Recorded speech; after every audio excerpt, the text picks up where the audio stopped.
Hello everyone. Today I thought we'd talk a little bit about swords and is it a right-handed or a left-handed sword? In many cases it's ambidextrous. It goes one way or the other equally as well.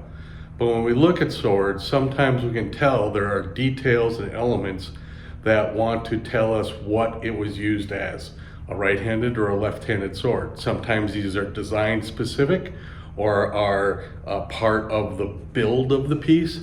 Other times it is just the wear and tear on the piece that will tell you those things. When we take a sword like a long sword, and we'll use our Dur long sword here, you can see it's a large long sword. It is designed to be ambidextrous. Whether it's in the left hand or the right hand, it will work equally as well. When you have both hands on there, they can switch places. It's very versatile in that sense. When we look at an original of a sword like this, and we're trying to find those elements where we can see indications of how it was used, we'll look at things like the wear on the risers. They will be worn in different spots as they are used over a long period of time. Especially a 4 riser like this near the front, near the guard, will oftentimes have an indentation or a wear spot where that thumb is using it to manipulate the sword. You can sometimes see on the mid riser where the back of the hand has rubbed in a succession of movements across that grip. And those all will indicate how those things were used and by what hand. So a long sword would be, in most cases, ambidextrous. When we go to single-handed swords, whether a medieval type sword or a rapier, here's one of our Gustav Vasa rapiers, you can see this one would be ambidextrous as well. It has no knuckle bow. The arms are the same, whether it's left or right-handed, so it would work equally well in the hand. And when you hold it up, it looks symmetrical. There's no detail or element that pushes it one way or the other as far as how it was used. So again, here we would look for wear components to indicate if it was a left or right-handed use of the sword. Sometimes you will see the guard will actually be misshapen or crushed in certain areas if it has a wood core, where the grip each time it was grabbed had a tendency to go the same way. You can find those on just about any type of sword that was used over a long period of time that had a wooden style grip. Also, you can look for indications of wear on the pommel, where the heel of the hand would have a tendency to bump up against it and create a pattern on there that we can find, a patina of the sword itself. So that will happen with complex hilted swords, and then you start adding things like knuckle bows or thumb rings and things like that, and then you will see there's an asymmetry to the piece, right? This is designed really for a right-hander to function as with the knuckle bow there to protect the knuckles, all of this. Interestingly enough, you do have certain pieces of artwork from the period portraiture where we see individuals wearing a right-handed sword but on the left-handed draw side. So we can sometimes notice that they were either using it with the back guard out, or in some cases you can even sense that they may have used it with the knuckle bow to the inside, though that does add some complexity to the grip really functioning correctly unless that knuckle bow is very deep here and rises up so that you can get your thumb around that in the particular way you would want to. But it does not preclude you, being a left-hander, from using this. We do see it, as I said, in the portraits where they were wearing a sword, whether maybe it was a family sword or what have you, but they were wearing a right-handed sword left-handed.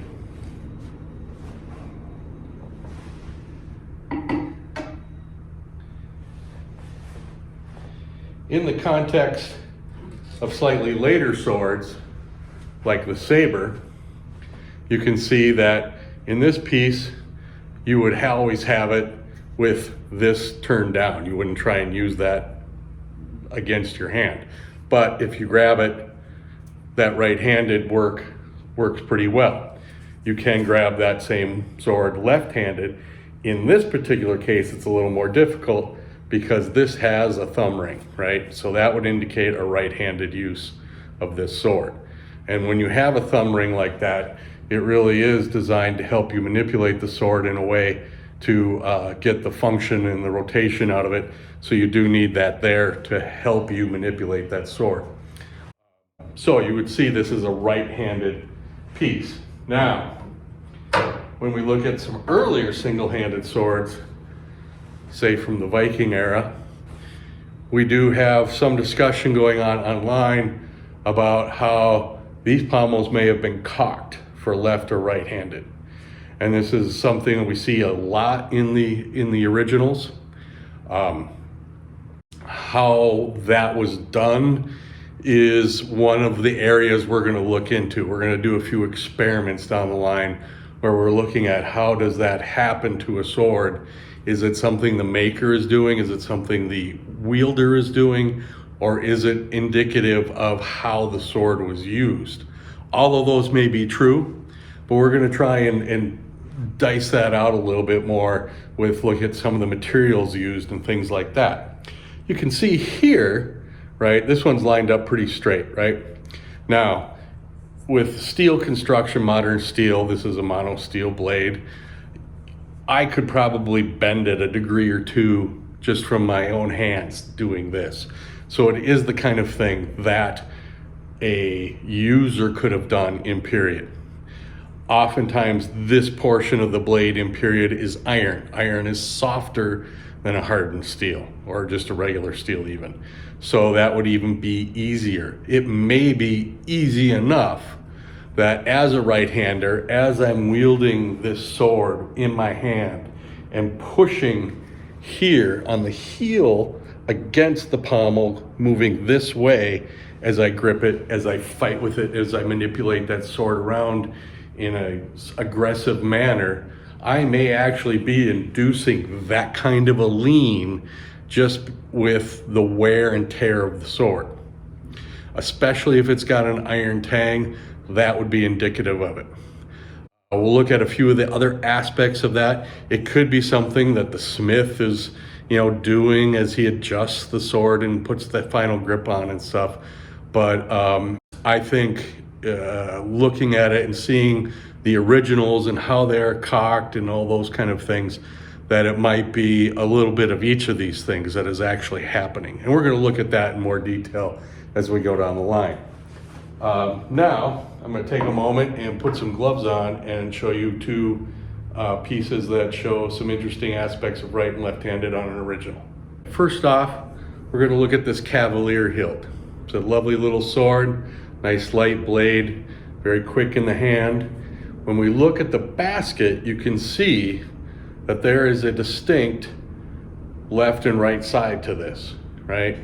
Here is where your thumb and fingers are going to be. Here is the back of the hand. You can see the dimension, the difference, where you have more room on this side. So when the hand goes in, there is space around that hand, but it's very tight, right? So we're riding very close right here and tight in here where there's no fingers or back of the hilt, but on this side, you can see the back of the hand is nearly touching all the way around. And you see this on most basket hilts. This is on the Scottish basket hilts we have in the collection, as well as our other Cavalier. You can see that same thing. So it's a very distinct shaping of the basket itself. Very few period swords are ever made with completely symmetrical baskets. They would not think of them that way. They thought of them as either being left or right-handed, in most cases just making right-handed, because historically sometimes being left-handed had some connotations that were less than admirable in society. Now, another one of my favorite pieces from our collections is this piece. It's a nice little hanger, very light, very thin on the tip, beautiful little piece. and it's got a chunk of antler for the grip. And we can see that it's got this curved plate, which would seem to indicate that, yeah, it's probably a right-handed sword, because that forward plate kind of comes here. This one protects the thumb. But we can see here that this antler is curved and shaped in a way that really accentuates gripping it with the right hand. You could use this left-handed, and it doesn't feel bad, but with that lift into the fingers back here, it feels a little different. It doesn't quite feel like you would want a sword to feel. Where here, where it curves away in the back and the fingers kind of go around it lightly, and you've got that grip in the center, it really feels very comfortable with that shaped grip in there. So in this case, we can say that's definitely probably a right-handed sword, and very much so something that was that way from the beginning. That piece of antler probably has not been bent over time or anything. It was the shape and form that it was at that time. It has had some wear and tear. You can see it's got a couple cuts here on it along the way, whether in action or how that came about, we don't know. But it's a lovely little sword, but you can see very much a right-handed piece. So, as I was saying, we look at the originals and we understand how they were used by the wear and tear on them. Some of them will tell us, yes, I am a right-handed or a left-handed sword. But in many cases, what we're really striving to do is just understand them better, understand how they were used more clearly, because that allows us to make a better piece today. We can replicate what was done in the past in a more truthful sense. And that is always something we want to try and do as our objective with what we're making in Art at Arms and Armor. We're always striving to be in the spirit of the period pieces. They have very detailed nuances, things that are unique to each of these pieces. And when we look at them and understand them better, it helps us make a better replica. It's not just a cookie cutter chunk of metal that has some stuff slapped onto it. We're always striving to try and get the feel of that piece so that when you pick it up, it feels like the original would. It wouldn't feel out of place if someone who knew the original picked up one of our pieces, is what our hope is. All right? Have a great day. We will talk to you soon, and study some swords.